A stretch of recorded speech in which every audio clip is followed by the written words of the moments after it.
Welcome to the deep dive. You've given us quite a stack of sources today. Looks like we're heading way off the beaten path. Definitely. We're talking ancient texts, histories most people haven't heard of, and some really different ideas about cosmology, even existence itself. Stuff that could, shift your perspective. Yeah, the core seems to be YouTube transcripts about things like the Thracian Chronicles, Gospel of Nicodemus, other extra-biblical stuff. Exactly. It's territory that's often, let's say, on the fringes or just flat out dismissed. So our mission today is basically to unpack all this, pull out the really interesting bits, the surprising claims, the aha moments. And really get a handle on what these sources are saying, why they're saying it, and, how it bumps up against the standard story we usually get. Right. Think of it as us guiding you through this dense information, trying to find the highlights. So let's step off that well-worn path, see what we find. Okay, first up, maybe the most disruptive thing right off the bat in these sources, the Thracian Chronicles. What are they, according to this material, and why aren't they, common knowledge? Right. So the sources link them to these ancient Thracian kings, Soteric, Sotok, names like that. But the really huge claim, the core of it, that they contain the oldest written language, period. Older than Sumerian or Egyptian. That contradicts pretty much everything standard history teaches. Exactly. The sources are claiming these texts push writing back to maybe 7,000, 6,000 BCE. It's like 2,000 years before Sumer in Egypt. 2,000 years. That's based on the work of a Dr. Stephen Guide. He supposedly deciphered artifacts, things called the Gradeshnitsa and Karanova plates. Okay, but how do you even start to decipher a language that old, one nobody knows? Well, the sources suggest Guide recognized it wasn't like an alphabet. It was a pre-hieroglyphic script, pictographic, basically symbols representing ideas, ideograms. So not just different letters, but a different kind of writing altogether. That's the idea. And because it's supposedly so old, the sources argue the Thracians weren't just, some later Bronze Age group. They were native Achic Thonis is the word they use in the Balkans. Way, way earlier than we usually think. I did see a counter-argument mentioned, though, that maybe these texts just copied Jewish history or something. Yeah, the sources bring that up, but they push back hard. They actually argue it's the other way around. How so? That these Thracian traditions and their writing came first and might have influenced the Sumerians, Egyptians, Greeks later on. So any similarities aren't plagiarism by Thrace, but maybe evidence Thrace was an earlier source for those later traditions. And the sources even hint that Dr. Guide might have been poisoned to keep this quiet. That speculation is in there, yeah. It highlights how explosive these claims are seen to be. I mean, if you rewrite the timeline of writing itself, that shakes a lot of foundational narratives, right? No kidding. Okay, so if these texts are potentially that ancient, what do they actually say? What's the spiritual or theological angle from, 7,000 BCE? This is where it gets really wild, according to the sources. They highlight specific translations, like the Gradeshnitsa tablets, supposedly 5,000 BCE. Yeah. It's translated as talking about a 3-1 God Trinity, dwelling in Thrace, and offerings to the great Son of God. Hold on, a Trinity concept and a Son of God, thousands of years before you'd expect that kind of theology in that area. That's a massive claim. It is huge. Then there's the Karanovo tablet, dated maybe 4,000 BCE.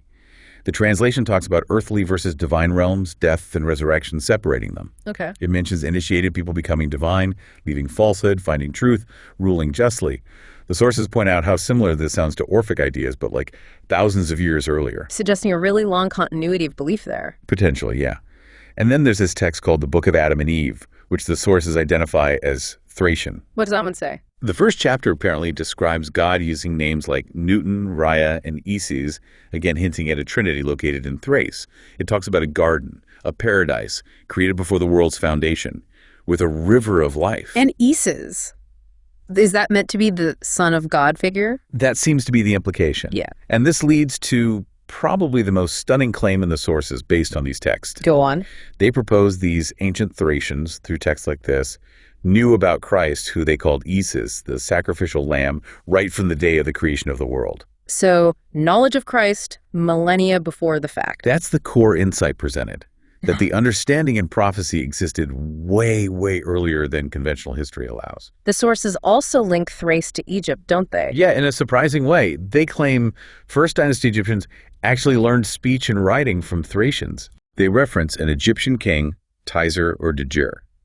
The sources connect him, maybe via Josephus, to Terus, son of Japheth, who supposedly ruled Thracians or Eurasians. And this Tizer is credited with founding Egypt's first capital, Buto. So a direct Thracian influence at the dawn of Egyptian civilization. So Thrace is being painted as this like ancient epicenter of knowledge, spiritual and civilizational. That's very much the picture the sources build. They even mention a Thracian hieroglyph, supposedly meaning land of divine words. And kind of related through that Japheth line, there's a mention of a holy Bible of the sons of Japheth that's supposedly in Glastonbury. Adds another layer to this whole alternative history. Okay, so moving through the material, we hit this figure, Longinus. The soldier. Right, from the crucifixion story. He's not actually named in the canonical Gospels, which is important. That's right. He shows up in things like the Gospel of Nicodemus. But interestingly, the sources connect him back to Thrace again, mentioning a text called the Chronicles of Longinus as one of those Thracian texts. Ah, so it ties him directly into that ancient world narrative. You know, funny story, I first heard about Longinus years back, totally randomly, from a stage manager. Oh, yeah? Yeah. He knew the name from Nicodemus, gave the full name, Cassius Rufio Longinus, even joked about the Highlander series, the immortal soldier legend. He told me the story about his eye being healed by Christ's blood and water, gaining spiritual sight, and the saying, "A soldier, you shall remain until I return." Wow, that's pretty much exactly what the sources describe from the Chronicles of Longinus. It details him piercing Christ's side and then immediately seeing these signs: darkness, earthquake, stars visible during the day, a blood-red moon. The eye healing is the big physical miracle, but the sources seem to emphasize the spiritual side more. Definitely. They say he was blind in one eye from a war wound, the blood and water splash on him, physical sight restored. Yeah. But crucially, at the same moment, he gets spiritual sight. Instantly knows Yeshua is the Son of God. And that wasn't the end of his story. Not according to these texts. He apparently sought out the apostles, met Mary Magdalene, Paul, and Lazarus. That's a key detail. Lazarus. The one raised after 4 days. What did Lazarus supposedly say? This is a really vivid extra-biblical bit. Lazarus described being yanked out of Sheol, the underworld, by Christ. He talked about being there 4 days surrounded by darkness and pretty terrifying demons before Christ showed up. It adds this whole other dimension to the resurrection story. Did the sources mention Mary Magdalene's role in this text? Yeah, they note it portrays her love for Christ as being, on par with the other apostles, very spiritual focus, no mention of marriage or kids, reinforcing that spiritual mission idea. And Joseph of Arimathea, he's there too. Yep, the sources mention him being there collecting Christ's blood in a cup. So what eventually happened to Longinus himself, according to this chronicle? He became a really outspoken preacher, apparently, faced persecution. The text describes his tongue being cut out, but him still being able to preach somehow. Eventually, he was beheaded. And the crucial link back to our earlier discussion. The sources state clearly that this Longinus was a Thracian soldier born in Sofia, modern-day Bulgaria. Right. Which brings us nicely to that whole concept of Christ's descent into Sheol, which Lazarus's account touched on. That seems like a major theme in these non-canonical texts. Oh, absolutely. It's huge in Nicodemus, Bartholomew, Gamaliel. That one includes the lament of the Virgin, the martyrdom of Pilate. Lots of material focusing on Christ's time between death and resurrection. The sources bring up something called the Archco volume here. Yeah, as a possible compilation covering these events. Might even include Christ appearing to Pilate after the resurrection. And Mel Gibson is apparently planning a sequel to The Passion about this. That's interesting mainstream crossover. It is. Shows the idea is gaining traction. But the key insight the sources pull from these texts about the descent isn't just that it happened, but what it was. Meaning it wasn't just preaching. Exactly. The sources emphasize it was a triumphal entry. Yeah. They point to the Greek word often used, caruso. It can mean preach, sure. But it also means like heralding a victory, right. Proclaiming something. Victory over who? Over the Watchers.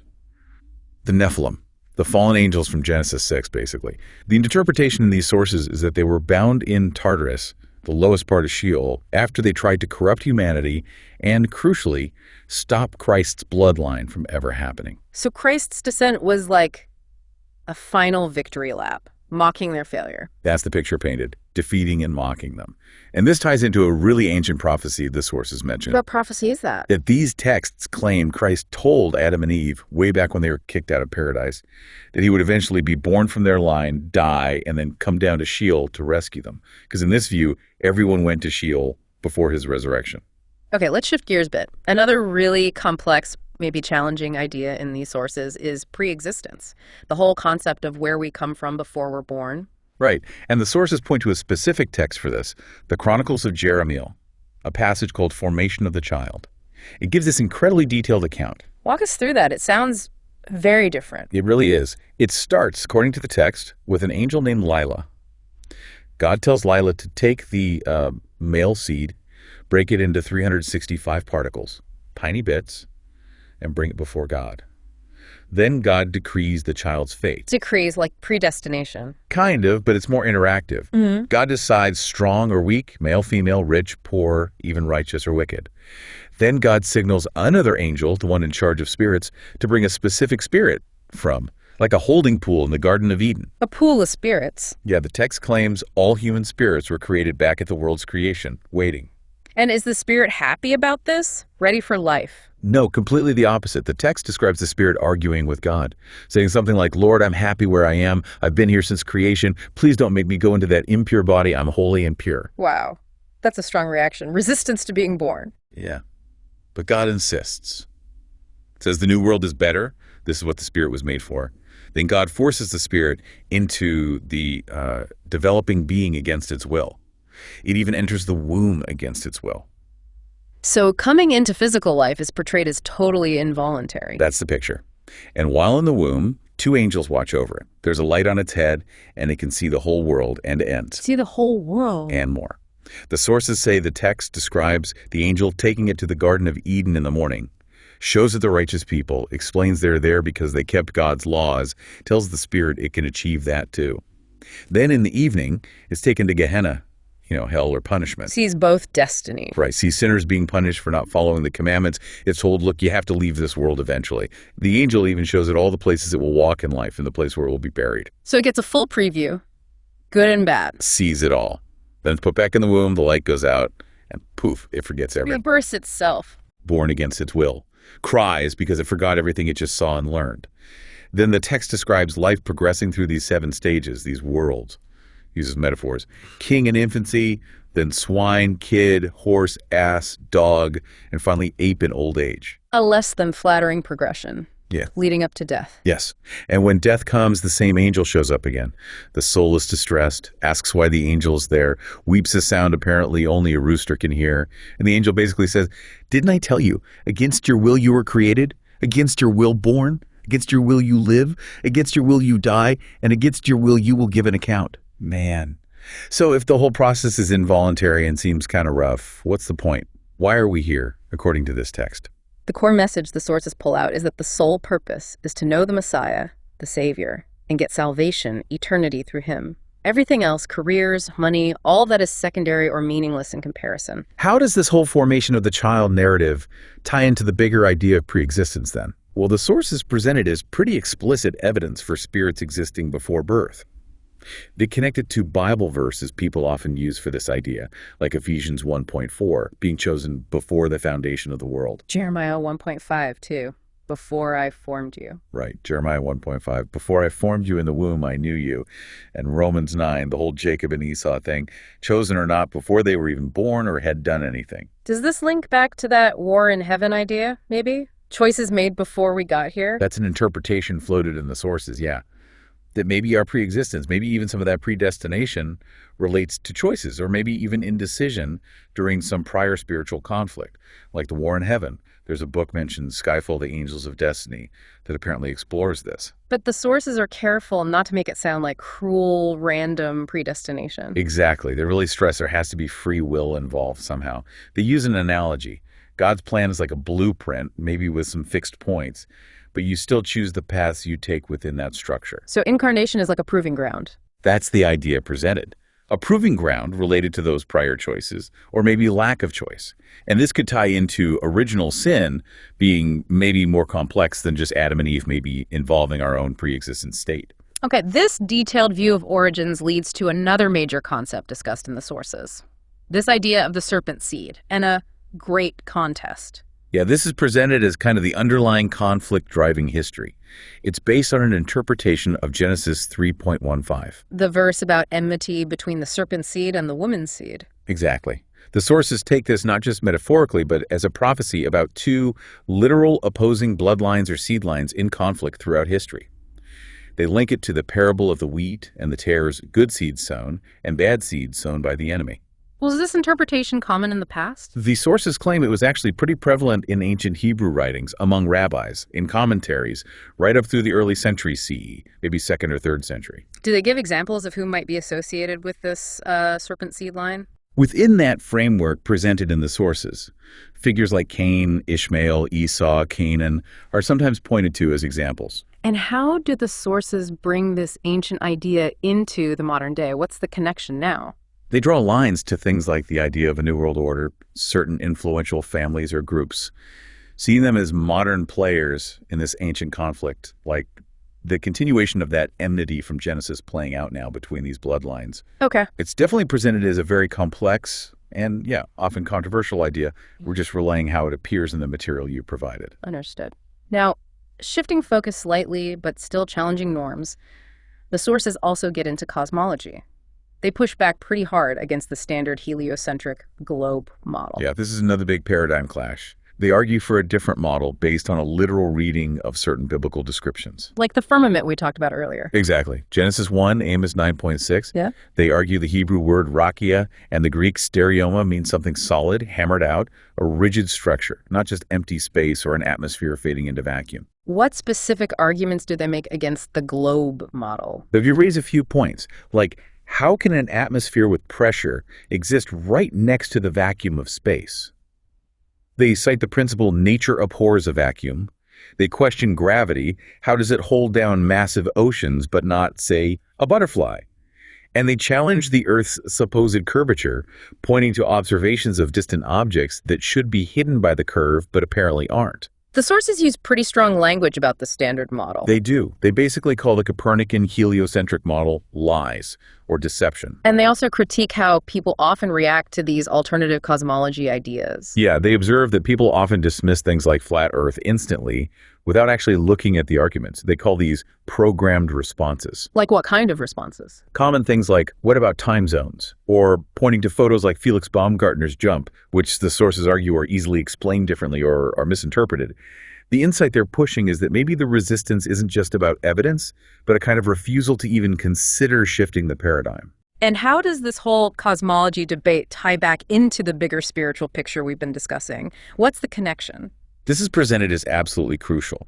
The sources argue that the main strategy of, Satan, working through things like heliocentrism and evolution, is specifically to attack and destroy the credibility of Genesis chapter 1. Why Genesis 1 specifically? Because, in the view presented, Genesis 1 through 11 is the absolute foundation. It's Act 1. It sets up everything.